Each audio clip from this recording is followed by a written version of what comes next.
لیکن دنیا کا خوف الخائف اللہ عیش اللہ، معصوم فرماتے ہیں 3 طرح کے خوف انسان کو ڈپریشن میں ڈالتے ہیں، 3 طرح کے خوف انسان کو افسردہ کرتے ہیں، 3 طرح کے خوف انسان کی زندگی کو بے جان بنا دیتے ہیں، مزہ ہی نہیں ہوتا اس بندے کی زندگی۔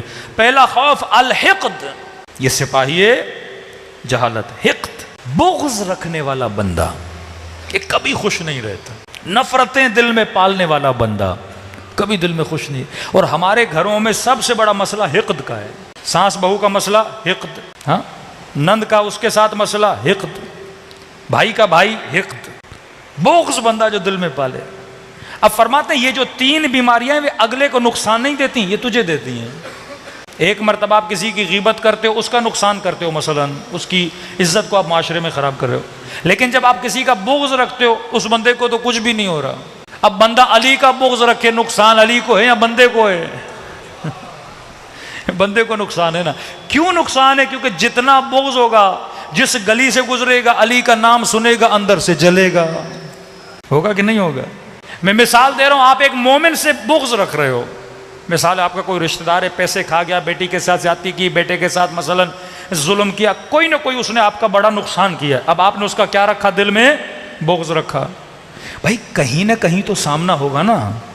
اب آ گئے امام حسین کی مجلس میں، آپ یہاں بیٹھے ہو، وہ آ کے ادھر بیٹھ گیا، اب مولانا کی مجلس بھی سن رہے ہو، جیسے اس کے چہرے پہ نگاہ پڑی اندر جیسے کرنٹ لگ گیا بندے کے، یہ یہاں پہ کیوں آیا؟ کسی اور مجلس کا مزہ ہی اس نے خراب کر لیا بغض کی وجہ سے۔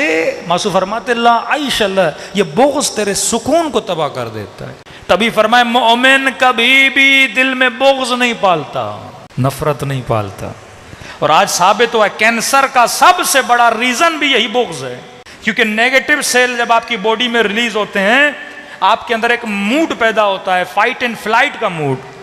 آپ بندے کی شکل اچھی نہیں لگ رہی، بندے پہ بڑا غصہ ہے، دل کرتا ہے اسے ماروں پر مار نہیں پا رہے ہو، اور اندر ہی اندر میں بندہ کوڑ رہا ہے، اس سے نیگیٹو سیل باڈی میں آتے ہیں اور بندے کو کینسر ہوتی ہے، یعنی خسرت دنیا والآخرہ۔ فرمائے الحقد، بغض اور نفرت جو ہے رشتوں میں، رشتہ داروں میں، اسپیشلی ماؤں بہنوں کے لیے کہہ رہا ہوں، بغض دل سے نکال دو، فیصلے اللہ کے حوالے کرو۔ گھر تباہ ہوتے ہیں، یہ نفرتیں بچوں میں منتقل کرو گی۔ کبھی اپنی اولادوں کے ذہنوں کو، دلوں کو، رشتہ داریوں کے بغض سے نجس نہ کیا کرو۔ یہ دل بیوت اہل بیت، اہل بیت اس گھر میں نہیں آتے جس گھر میں نجاست ہو، وہ پاک و پاکیزہ ہیں، وہ پاک دلوں میں آتے ہیں جن دلوں میں اللہ کے سپاہی بیٹھے ہوتے ہیں۔ پہلی چیز الحقد، کینہ۔ معصوم کا فرمان ہے بغض ام العیوب ہے، تمام تر بیماریوں کی ماں یہ بغض ہے، نفرت ہے۔ آج شیعہ سنی میں جو بغض پھیلانے والے ہیں نا، یہ شیطان کے سپاہی ہیں نا۔ بندہ 10 بار سوچے میں ایسی مجلس بھی نہ پڑھوں کہ 2 مسلمانوں کے دل میں بغض پیدا ہو، ام العیوب ہے۔ اور خطیب منبر پر آئیں صرف مجمع کی واہ واہ کے لیے ایسے نکتے پڑھیں کہ مجمع واہ واہ کرے اور 2 مسلمانوں کے دلوں میں بغض پیدا ہو جائے۔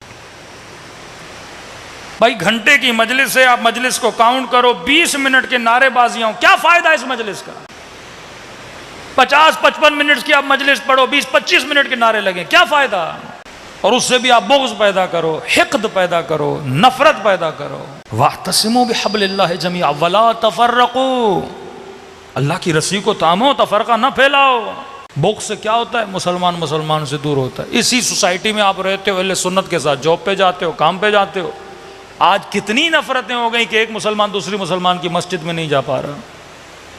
بنیاد یہ شیطان کے سپاہی، بعض مفتی، بعض ڈالر خور مفتی، بعض ریال خور مفتی مسلمانوں میں کیا پھیلاتے ہیں؟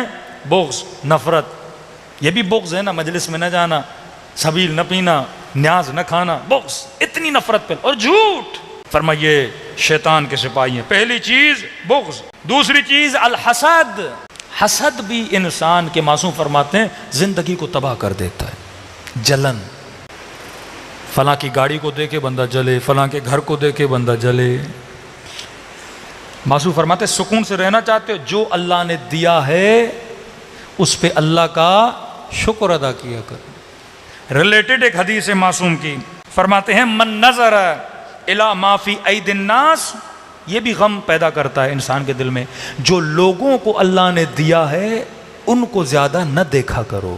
کہ میں ہمیشہ جملہ کہتا ہوں, کسی امیر کے گھر کو دیکھ کر اپنی غریبانہ جھوپڑی کو نہ گرایا کرو. اتنا بڑا گھر, اتنی گاڑیاں, اتنا بینک بیلنس کا نہیں, لوگوں کے مال میں آنکھ نہ رکھا کرو. ضد نہ کیا کرو, اس نے یہ گاڑی لی میں لوں گا, اس نے یہ گھر لیا.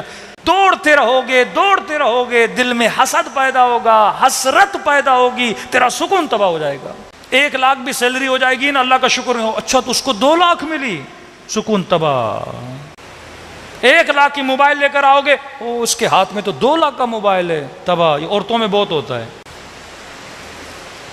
اب شوہر کے پاس جتنا ہے, جتنا دے رہا ہے, اللہ کا شکر ادا کرنا.